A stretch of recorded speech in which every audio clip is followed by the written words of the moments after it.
இதுவரை அணு உலையால் எந்த பேரிடரும் எந்த பேரழிவும் ஏற்படவில்லை, பேசுவதற்கு வார்த்தை இல்லை அப்படின்னு சொல்லுங்க. பேசல. 1979 அமெரிக்கால, 86 ரஷ்யாவில் செர்னோபில்ல உக்ரைன்ல, அதற்கு பிறகு 2011 ஜப்பான்ல புகுஷிமா. கண்ணுக்கு முன்னாடி ரஷ்ய அதிபர் கோபர்ச்சேவ் செர்னோபில்ல வெடிச்சிருச்சு, பதறிட்டார். இது ரஷ்ய தேசத்திற்கு மட்டும் ஏற்பட்ட பேரழிவு அல்ல, இது உலகத்திற்கே நிகழ்ந்த பேரிழப்பு, பேரழிவு என்று பிரகடனம் செய்கிறார், பேரறிவிப்பு செய்கிறார். நாம் நம்பினோம், இந்த வார்த்தை ரொம்ப முக்கியமானது, நாம் நம்பினோம் இந்த விஞ்ஞானிகள், இந்த அறிவியல் அறிஞர்கள் நம்மை பாதுகாப்பார்கள் என்று நாம் நம்பினோம், ஏமாந்தோம் என்று சொல்லுவோம். பதிவு இருக்கு, அவர் பேசினது என்ன, பல லட்சம் ஆண்டுகளுக்கு இதன் பக்கத்தில் வராதீர்கள் என்று பெரிய கான்கிரீட் சுவரை எழுப்பி வேலி, முழு இரும்பு கம்பி வேலியை போட்டு எழுதி வச்சுட்டு போயிட்டான் ரஷ்யால. ராஜ் சிவான்னு ஒரு ஆய்வாளர் கட்டுரை எழுதுறாரு. அதுல என்ன சொல்றாரு, ஒரு போர் நடந்தால் எப்படிப்பட்ட ஒரு அழிவை ஒரு நிலம் சந்திக்கும், அப்படிப்பட்ட அழிவை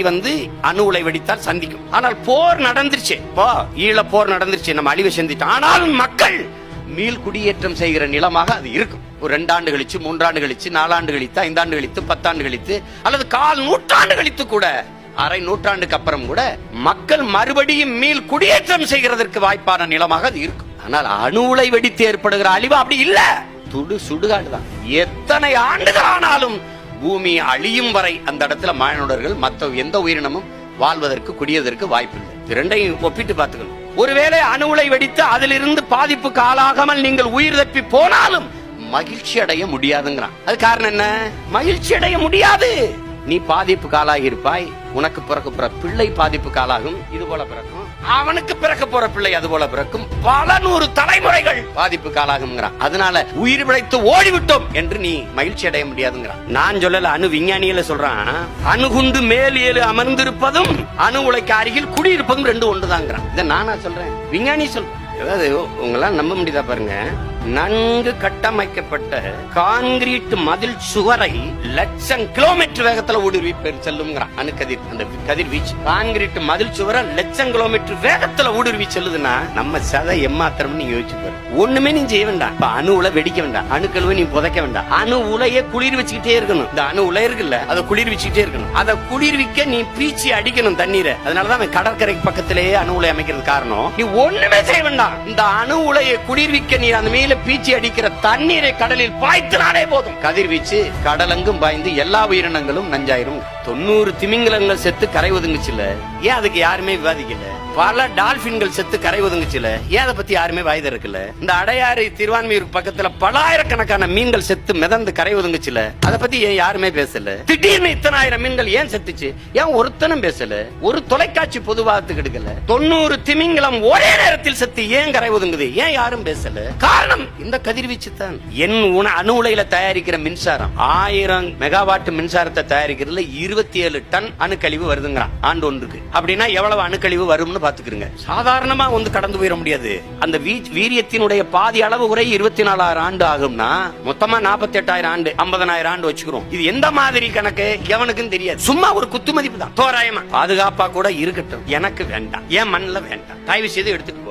இந்த கூடங்குள அணு உலையில் தயாரிக்கிற மின்சாரத்தை நான் மட்டும் பயன்படுத்தல, எல்லா மாநிலங்களுக்கும் பகிர்ந்து பிரித்து கொடுக்குறீங்க. அந்த மாநிலங்கள்ல புதைங்கல, பாதுகாப்பானதானே. டெல்லி பாராளுமன்றத்துக்குள்ள புதைங்க, பக்கத்துல புதைங்க, குஜராத்ல புதைங்க, பீகார்ல புதைங்க, மத்திய பிரதேசத்துல புதைங்க. புதைங்களே உங்களை வேணாம்னு சொல்லல. கேரளால புதைங்க, கர்நாடகால புதைங்க, ஆந்திரால புதைங்க. ஆனால் மின்சாரம், அணு உலை எனக்கு, அணு கழிவு எனக்கு, அழிவு எனக்கு, மின்சாரம் உங்களுக்கா? புதைங்கல, பாதுகாப்பானதா நாங்க நம்புகிறோம். இந்தியாவில் தமிழ்நாடு தான் மாநிலமா, எத்தனை மாநிலம் இருக்கு, அங்க புதைங்கல. ஏற்றுக்கொள்வார்களா பாப்போம்.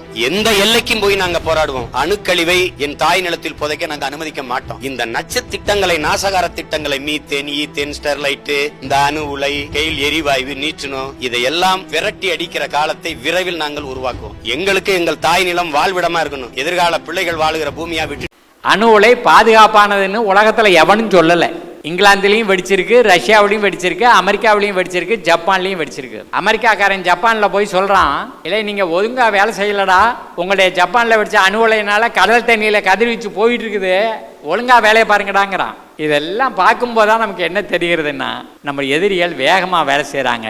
அதில் நம்ம இன்னும் கொஞ்சம் விழிப்புணர்வோட நம்ம எல்லாரும் கைகோத்து வேலை செய்யணும்.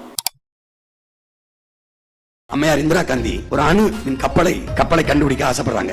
ஒரு போர்க்கப்பல் பல ஆயிரம் கோடியை முதலீடு செய்யறாங்க. நம்ம விஞ்ஞானிகளுக்கு அந்த நுட்பம் வரல, தோத்துறாங்க. அதனால ரஷ்யா உனக்கு தேவையான அந்த அணுமின் கப்பலை நான் தர்றேன், அதுக்கு பதிலா நீ என்னுடைய அணு உலையை வாங்கிக்கணும்னு அந்த அம்மா ஒப்பந்தம் போட்டுறாங்க. சரின்ட்டு அந்த அம்மா கொல்லப்பட்டுறாங்க. கொல்லப்பட்ட உடனே இவர் பிரதமர் ஆயிடுறாரு. பிரதமரான உடனே இவர் 86 வெடிக்குது, 88 வந்து அதே ஒப்பந்தத்தை புதுப்பிச்சு நம்ம நாட்டுக்கு கொண்டு வந்துடுறாரு. கொண்டு வந்து எங்க வருது?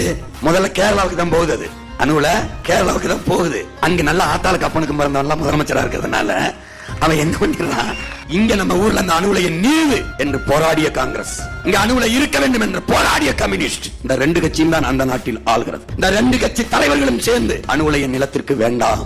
அவன் ஒரு கோரிக்கையை முன்வைத்தான், நான் வெளிச்சத்தில் வாழ்வதை விடவும் உயிரோடு வாழ்வது முதன்மையானது, வேண்டாம்.